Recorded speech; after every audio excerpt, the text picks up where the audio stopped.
Oke, contoh berikutnya. Misalkan diminta membuat sketsa daerah domain dari fungsi XY sama dengan akar dari Y tambah 1 ditambah ln dari X kuadrat minus Y. Ya.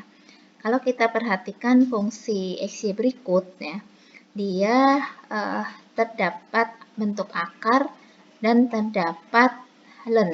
Gitu ya. Nah, sehingga karena di sini ada akar, maka di dalam akar tersebut tentunya harus lebih atau sama dengan 0. Sehingga Y ditambah 1 itu akan lebih dari atau sama dengan 0. Sehingga Y lebih dari atau sama dengan minus 1. Nah, sedangkan karena di sini ada ln juga, di dalam ln tersebut X kuadrat dikurangi Y harus lebih dari 0. Sehingga bisa juga dibuat pertidaksamaan, yaitu Y kurang dari X kuadrat. Nah, kedua pertidaksamaan tersebut kalau kita gabungkan, maka menjadi minus 1 kurang atau sama dengan Y kurang dari X kuadrat. Nah, kemudian kita gambarkan daerah tersebut, ya, yang memenuhi pertidaksamaan tersebut. Nah, sehingga terdapatlah ini, ya, daerah yang berwarna biru ini, ya, itu adalah daerah domainnya. Oke, nah kemudian silakan dicoba latihan berikut, ya. Diminta menentukan domain dan range dari fungsi berikut, ya. Jadi kalian cari apakah dalam fungsi XY tersebut ada bentuk akar, apakah ada ln, dan apakah fungsi tersebut berbentuk rasional, ya. Oke. Nah, berikutnya membuat grafik fungsi dua peubah. Misalkan fungsi, kita review fungsi satu peubah, ya, satu variabel. Misalkan Y sama dengan fungsi X, ya. Kalau kita buat grafiknya, maka Y sama dengan fx tersebut berupa suatu kurva, ya. Bisa berupa garis lurus kalau X-nya linier, ya. Kalau X-nya tidak linier, maka grafik tersebut berupa kurva, ya. Nah, sedangkan untuk fungsi dua peubah, misalkan di sini adalah Z, gitu ya, katakan Z. Z itu sebagai fungsi dari XY. Nanti Z ini adalah fungsi dari dua peubah, yaitu XY, di mana domainnya adalah variabel X dan Y. Ya. Nah, grafik tersebut merupakan permukaan, gitu ya. Jadi kalau Z sama dengan fungsi XY, maka kalau kita gambarkan grafiknya tersebut berupa suatu permukaan dalam ruang dimensi 3. Nah, ruang dimensi 3 ini sumbu-sumbunya adalah X, Y, dan Z. Nah, untuk memahami bagaimana permukaan tersebut, gitu ya, bagaimana bentuk permukaan tersebut, maka kita bisa lihat melalui tabel, ya, atau melalui plot dari peta kontur, ya, ataupun irisan kurva permukaan. Kemudian kita plot bagaimana permukaan tersebut.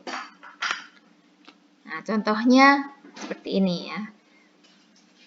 Nah, contoh berikut di sini ada 3 fungsi, ya. Yang A, fxy sama dengan 1 dikurangi x dikurangi setengah y. Nah, kita coba buat grafik fungsi yang pertama, yang A dulu, gitu ya. Nah, kita bisa buat tabel. Di mana tabel tersebut terdiri dari 3 kolom, yaitu kolom X, Y, dan Z. Ya. Kita bisa masukkan beberapa nilai X dan Y, gitu ya. X, Y sembarang, gitu ya. Tetapi karena dalam hal ini kita mau mencari titik potong di dalam sumbu X, Y maupun Z, ya. Untuk mencari titik potong di sumbu X, maka kita bisa masukkan nilai Y dan Z-nya itu 0, gitu ya. Oke. Nah, Jadi ternyata diperoleh seperti ini ya. Jadi kalau kita masukkan dalam persamaan ini, Y-nya 0, Z-nya 0, nah X-nya di sini 1. Untuk mencari titik potong di sumbu Y, maka kita masukkan X-nya 0 dan Z-nya 0. Gitu ya, maka di sini diperoleh ya, Y-nya 2. Nah, kemudian untuk mencari titik potong di sumbu Z, maka kita masukkan nilai X dan Y-nya 0, sehingga diperoleh Z-nya adalah 1. Nah, kalau sudah diperoleh 3 titik tersebut, maka kita hubungkan ketiga titik tersebut sehingga dia menjadi bidang datar, gitu ya. Nah, tetapi bidang datar ini hanya terlihat di daerah oktan 1 aja.